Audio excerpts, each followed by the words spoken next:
Assalamualaikum warahmatullahi wabarakatuh. Perkenalkan, saya Rusmiati dari Prodi Pendidikan Guru Sekolah Dasar.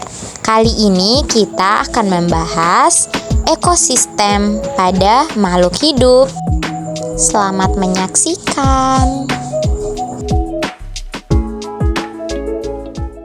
Pernahkah kamu mengunjungi kebun binatang untuk berwisata? Apa yang kamu lihat di sana? Kamu mungkin akan melihat barisan pepohonan yang lebat, pohon yang tumbuh merambat, rumput atau semak belukar. Ada juga hewan yang berjalan di darat dan udara seperti burung, serangga, dan masih banyak yang lainnya. Bukan hanya itu, di hutan juga pasti ada tanah, udara, air, dan cahaya matahari. Semua itu adalah bagian dari ekosistem hutan. Apa sih ekosistem itu? Ekosistem adalah kumpulan makhluk hidup atau biotik dan benda-benda tak hidup atau abiotik yang saling berinteraksi dan bergantung satu sama lain. Komponen biotik adalah manusia, hewan, tumbuhan, dan berbagai mikroorganisme yang tidak terlihat. Sedangkan komponen abiotik adalah cahaya matahari, air, udara, bebatuan, dan tanah. Komponen biotik tersusun dari individu, populasi, dan komunitas. Individu adalah makhluk hidup tunggal, misalnya seekor ikan. Populasi adalah kumpulan individu yang sejenis, misalnya populasi ikan. Komunitas adalah kumpulan populasi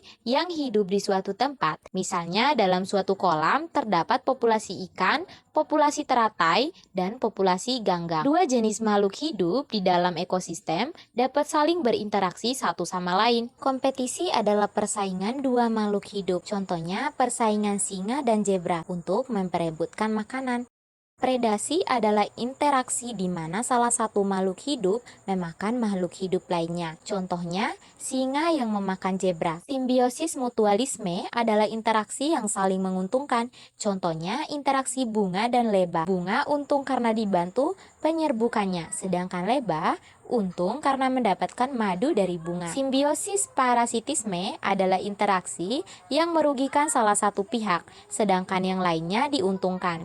Contohnya, interaksi benalu dan pohon mangga. Benalu untung karena mendapatkan makanan dari pohon. Sebaliknya, pohon mangga rugi karena makanannya diambil benalu. Simbiosis komensalisme adalah interaksi yang menguntungkan satu pihak, sedangkan pihak lainnya tidak diuntungkan ataupun tidak dirugikan. Contohnya, interaksi anggrek dan pohon. Anggrek untung karena mendapatkan posisi baik dengan menumpang hidup di pohon, sedangkan pohon tidak rugi maupun tidak untung. Interaksi makan atau dimakan oleh makhluk hidup memutus rantai makanan. Ibu kasih contoh satu rantai makanan berikut ya. Rumput adalah produsen karena dapat membuat makanannya sendiri melalui proses fotosintesis. Rumput dimakan oleh belalang. Belalang adalah konsumen satu atau primer. Belalang dimakan oleh katak. Katak adalah konsumen dua atau sekunder. Katak dimakan oleh ular. Ular adalah konsumen tiga atau tersier.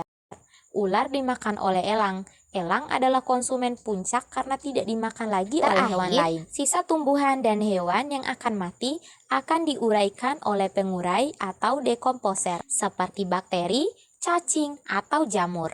Konsumen pada rantai makanan adalah herbivora, karnivora, atau omnivora. Herbivora suka makan tumbuhan, contohnya belalang dan kuda.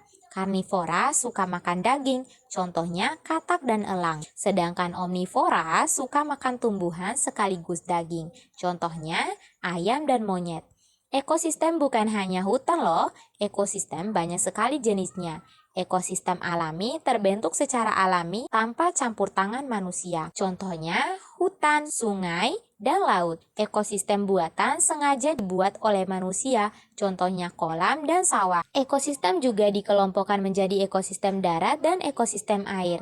Ekosistem darat ada banyak contohnya. Yang pertama, ekosistem hutan hujan tropis yang memiliki curah hujan tinggi dan lembab. Jenis hewan dan tumbuhan di hutan ini sangat beragam. Yang kedua, ekosistem sabana, yaitu rumput yang diselingi dengan pohon palem. Yang ketiga, ekosistem padang rumput, yaitu area rumput yang luas dan diselingi dengan semak. Yang keempat, ekosistem gurun atau padang pasir yang kering dan panas. Yang kelima, ekosistem taiga yang biasanya tersusun dari satu jenis tumbuhan seperti cemara atau pinus. Yang keenam, ekosistem tundra yang dingin dan hanya bisa ditumbuhi oleh lumut. Ekosistem air juga banyak jenisnya. Ekosistem air tawar, contohnya danau, kolam, dan sungai. Ekosistem air asin, contohnya terumbu karang dan laut dalam. Ekosistem air payau adalah peralihan antara air payau dan air asin. Contohnya, ekosistem muara sungai dan teluk pantai. Keseimbangan ekosistem harus selalu dijaga. Keseimbangan ekosistem dapat terganggu karena bencana alam atau aktivitas manusia, seperti penebangan hutan, pemburuan ilegal, dan pencemaran limbah. Nah, setelah kamu tahu tentang ekosistem, gimana ya biar jadi bijak? Iya, kamu bisa membantu dengan cara memelihara keseimbangan ekosistem. Mudah kok, kita bisa mulai dengan membuang sampah pada tempatnya, mendaur ulang sampah, atau menanam pohon. Kalau diminta memilih, kalian lebih suka jalan-jalan ke gunung atau ke pantai nih? Kemanapun jalannya, tapi ingat ya, kalau sedang jalan-jalan, jangan buang sampah sembarangan atau merusak tanaman di sana ya.